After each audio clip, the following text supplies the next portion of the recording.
Hey guys, it's me, Professor Brilly Ant. Today, another steam introduction. I think I've gone over the top of steam locomotives, but it's because it's taken me a while to build all these, and I thought it would be a waste to leave them and not make memories with it. And I think this is the final one I'll be introducing.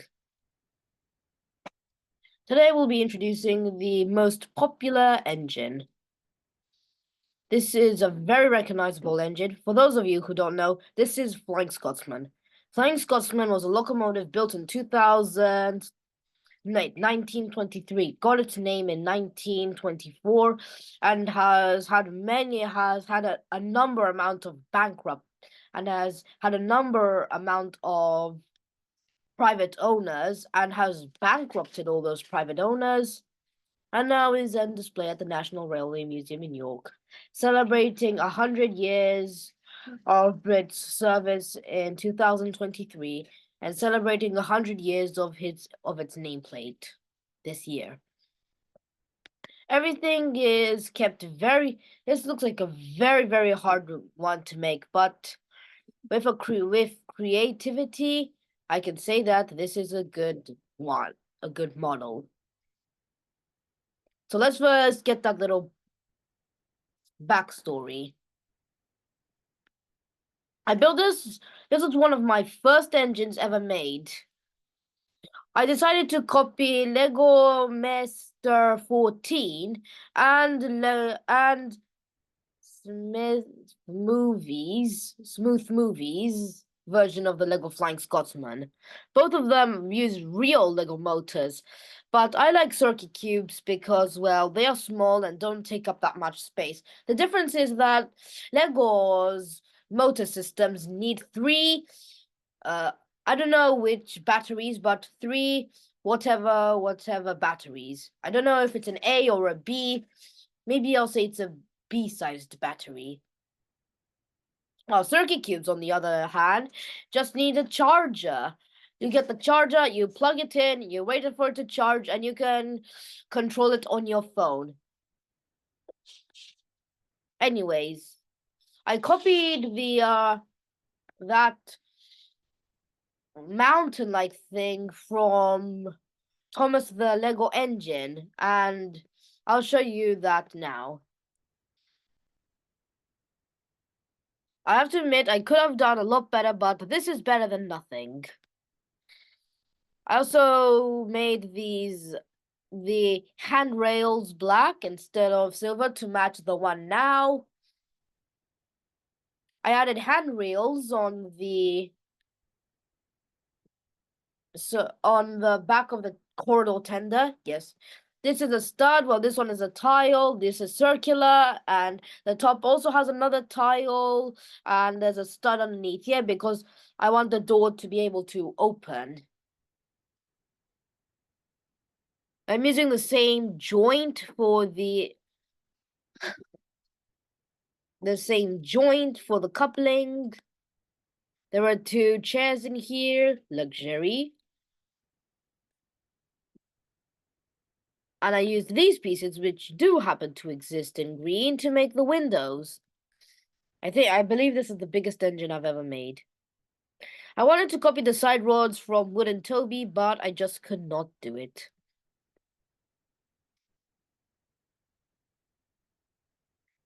Instead, I've been using this Lego piece, which exists in black, and made these side rods also in black. But I decided to change the style of the side rods just to make it different compared to the Caledonian 652. Now imagine, when the wheels turn, this will push this side rod going up and down, and gravity will push it back. Oops, mistake.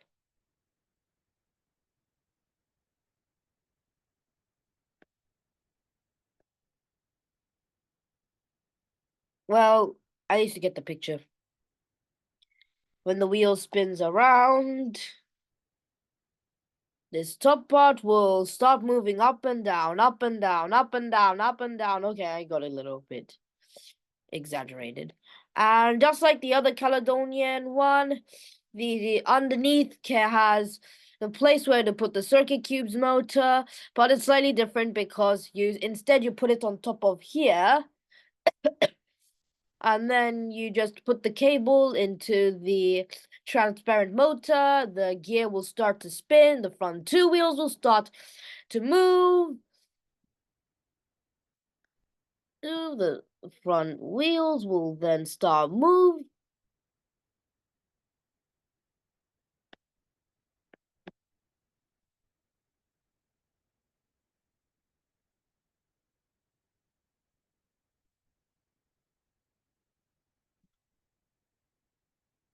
Huh?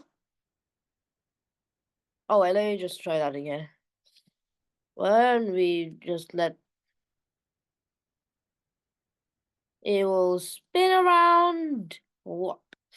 I'll have to spin this and then it will just spin around. The side rods will begin to move, and the top. This thing will start to go up, down, and you get the picture. I must admit, I'm trash at putting the wheel arches in position, but well, this had to be put in place. So that's why it's quite off the rails. But I'm actually quite okay with this. It's actually looks so appealing to me that I decided to make the buffers bigger than the original one. Then my Caledonian 652, the back is the same. The wheels all spin in different directions because there is a small that rotating Lego piece. I mean, you know, the Lego piece which spins around.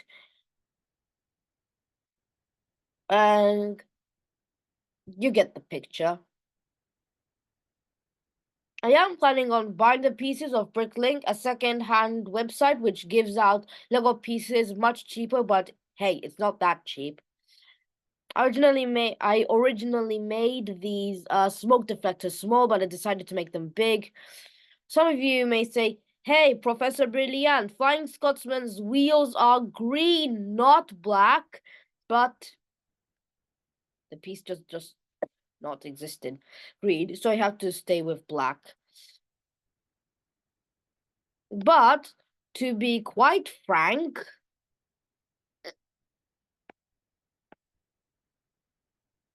Flank's the 2024 and 2020 the 2024 version of Flying Scotsman with its new number 60103, its wheels are black. So with that luck, I was able to make this masterpiece. And I don't know, this might be the biggest I've ever made. And it's 52 studs long and